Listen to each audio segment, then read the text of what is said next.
आप देख रहे हैं समाचार एजेंसी ऑफ इंडिया में साइन न्यूज। गणेश उत्सव करीब है, जिसकी धूमधाम पूरे देश में देखने को मिलती है। बुद्धि विनायक भगवान गणेश के इस 10 दिवसीय उत्सव को खासतौर से महाराष्ट्र में बहुत ही धूमधाम से मनाया जाता है। इस उत्सव में घर में गणपति स्थापित किए जाते हैं और 10 दिनों बाद उनका विसर्जन किया जाता है। जगह जगह पंडाल सजाए जाते हैं, जिसमें लोग एकजुट होकर भगवान गणेश की पूजा करते हैं। गणेश जी निराकार दिव्यता है, जो भक्त के उपकार हेतु एक अलौकिक आकार में स्थापित है। हिंदू पौराणिक कथाओं के अनुसार वह भगवान शिव और देवी पार्वती के पुत्र है। गण का अर्थ है समूह। यह पूरी सृष्टि परमाणुओं और अलग अलग ऊर्जाओं का समूह है। यदि कोई सर्वोच्च नियम इस पूरी सृष्टि के भिन्न भिन्न संस्थाओं के समूह पर शासन नहीं कर रहा होता तो इसमें बहुत उथल पुथल हो जाती। इन सभी परमाणुओं और ऊर्जाओं के समूह के स्वामी हैं गणेश जी। वे ही वह सर्वोच्च चेतना है जो सर्वव्यापी है और इस सृष्टि में एक व्यवस्था स्थापित करती है। हिंदू धर्म में गणेश जी सर्वोपरि स्थान रखते हैं। गणेश जी शिवजी और पार्वती के पुत्र हैं। उनका वाहन मूषक है। गणों के स्वामी होने के कारण उनका एक नाम गणपति भी है। सभी देवताओं में इनकी पूजा अर्चना सर्वप्रथम की जाती है।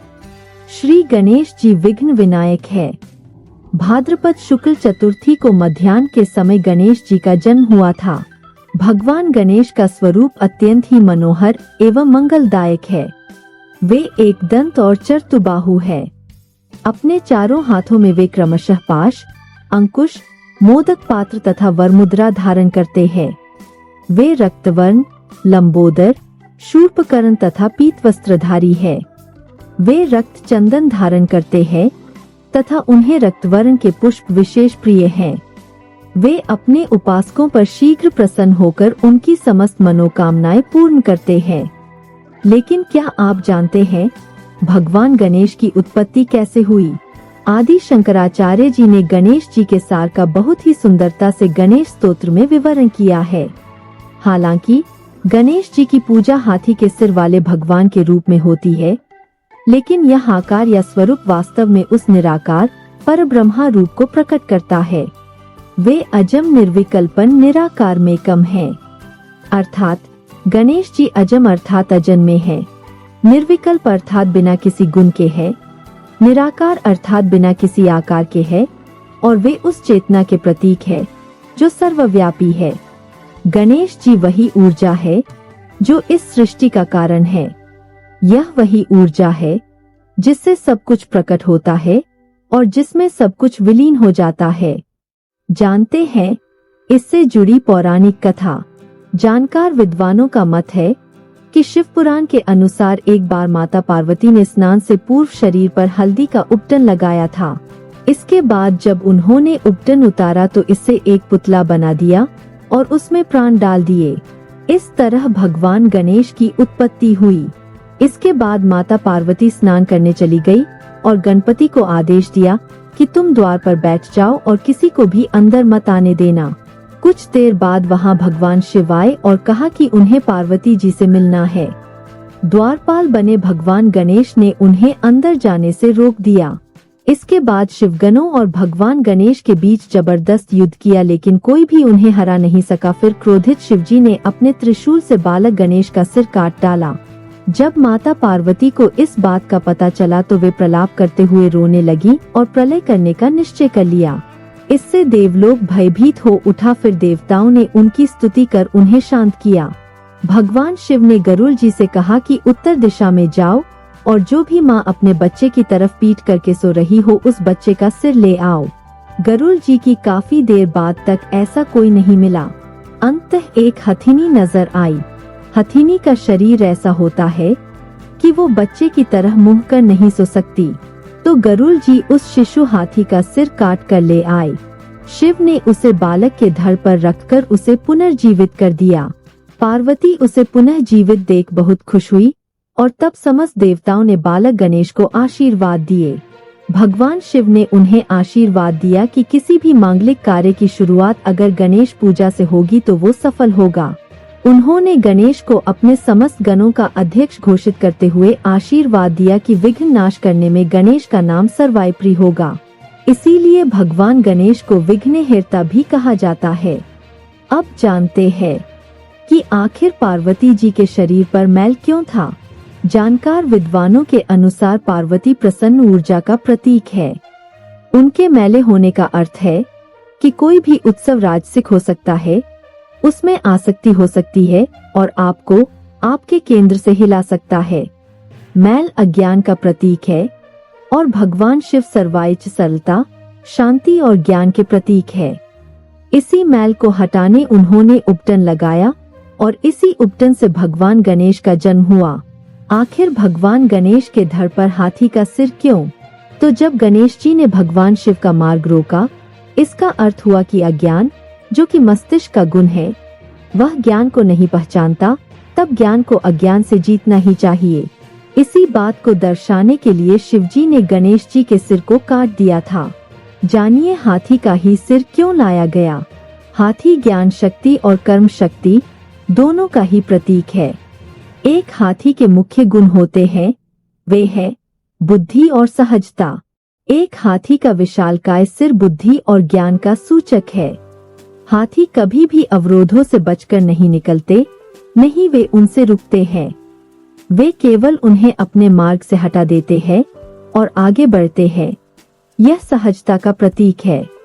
इसलिए जब हम भगवान गणेश की पूजा करते हैं तो हमारे भीतर ये सभी गुण जागृत हो जाते हैं और हम ये गुण ले लेते हैं।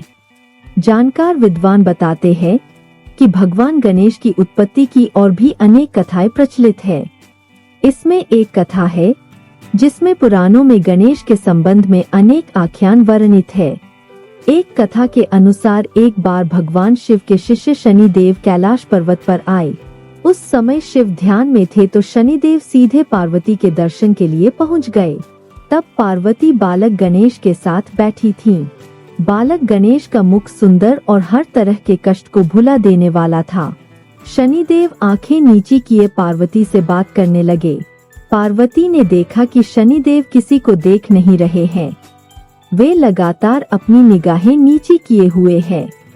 पार्वती ने शनिदेव से पूछा कि वे किसी को देख क्यों नहीं रहे हैं, क्या उनको कोई दृष्टि दोष हो गया है।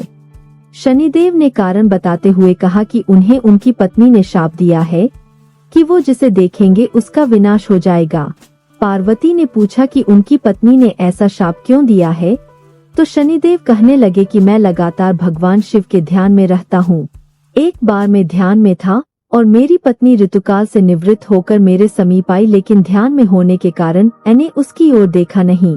उसने इसे अपना अपमान समझा और मुझे शाप दे दिया कि मैं जिसकी ओर देखूंगा उसका विनाश हो जाएगा। ये बात सुनकर पार्वती ने कहा कि आप मेरे पुत्र गणेश की ओर देखिए, उसके मुख का तेज समस्त कष्टों को हरने वाला है। शनिदेव गणेश पर दृष्टि डालना नहीं चाहते थे, लेकिन वे माता पार्वती के आदेश की अवहेलना भी नहीं कर सकते थे, सो उन्होंने तिरछी निगाह से गणेश की ओर धीरे से देखा। शनि देव की दृष्टि पड़ते ही बालक गणेश का सिर धड़ से कटकर नीचे गिर गया। तभी भगवान विष्णु एक गज बालक का सिर लेकर पहुँचे और गणेश के सिर पर उसे स्थापित कर दिया। वहीं लिंग पुराण के अनुसार एक बार देवताओं ने भगवान शिव की उपासना करके उनसे सुरद्रोही दानवों के दुष्ट कर्म में विघ्न उपस्थित करने के लिए वर मांगा। आशुतोष शिव ने तथास्तु कहकर देवताओं को संतुष्ट कर दिया। समय आने पर गणेश जी का प्राकट्य हुआ। उनका मुख हाथी के समान था और उनके एक हाथ में त्रिशूल तथा दूसरे में पाश था। देवताओं ने सुमन वृष्टि करते हुए गजानन के चरणों में बार बार प्रणाम किया। भगवान शिव ने गणेश जी को दैत्यों के कार्यों में विघ्न उपस्थित करके देवताओं और ब्राह्मणों का उपकार करने का आदेश दिया। इसी तरह से ब्रह्मा वैवर्त पुराण, स्कंद पुराण तथा शिव पुराण में भी भगवान गणेश जी के अवतार की भिन्न भिन्न कथाएं मिलती है। प्रजापति विश्वकर्मा की सिद्धि बुद्धि नामक दो कन्याएं गणेश जी की पत्नियां हैं। सिद्धि से क्षेम और बुद्धि से लाभ नाम के शोभा संपन्न दो पुत्र हुए। शास्त्रों और पुराणों में सिंह, मयूर और मूषक को गणेश जी का वाहन बताया गया है। भगवान गणपति के प्राकट्य, उनकी लीलाओं तथा उनके मनोरम विग्रह के विभिन्न रूपों का वर्णन पुराणों और शास्त्रों में प्राप्त होता है। कल्प भेद से उनके अनेक अवतार हुए हैं। उनके सभी चरित्र अनंत है। इसी तरह पद्म पुराण के अनुसार एक बार श्री पार्वती जी ने अपने शरीर के मैल से एक पुरुषाकृति बनाई जिसका मुख हाथी के समान था। फिर उस आकृति को उन्होंने गंगा में डाल दिया। गंगा जी में पड़ते ही वह आकृति विशालकाय हो गई। पार्वती जी ने उसे पुत्र कहकर पुकारा। देव समुदाय ने उन्हें गांगेय कहकर सम्मान दिया और ब्रह्मा जी ने उन्हें गणों का आधिपत्य प्रदान करके गणेश नाम दिया। अगर आप बुद्धि के दाता भगवान गणेश की आराधना करते हैं और अगर आप एक दंत भगवान गणेश के भक्त हैं, तो कमेंट बॉक्स में जय गणेश लिखना न भूलिए। यहाँ बताए गए उपाय, लाभ, सलाह और कथन आदि सिर्फ मान्यता और जानकारियों पर आधारित है। यहाँ यह बताना जरूरी है कि किसी भी मान्यता या जानकारी की समाचार एजेंसी ऑफ इंडिया के द्वारा पुष्टि नहीं की जाती है। यहाँ दी गई जानकारी में निहित जानकारी विभिन्न माध्यमों, ज्योतिषियों, पंचांग, प्रवचनों, मान्यताओं, धर्म ग्रंथों, दंतकथाओं, किंवदंतियों आदि से संग्रहित की गई है। आपसे अनुरोध है कि इस वीडियो या आलेख को अंतिम सत्य अथवा दावा न माने एवं अपने विवेक का उपयोग करें। समाचार एजेंसी ऑफ इंडिया पूरी तरह से अंधविश्वास के खिलाफ है। किसी भी जानकारी या मान्यता को अमल में लाने से पहले संबंधित विशेषज्ञ से सलाह लें।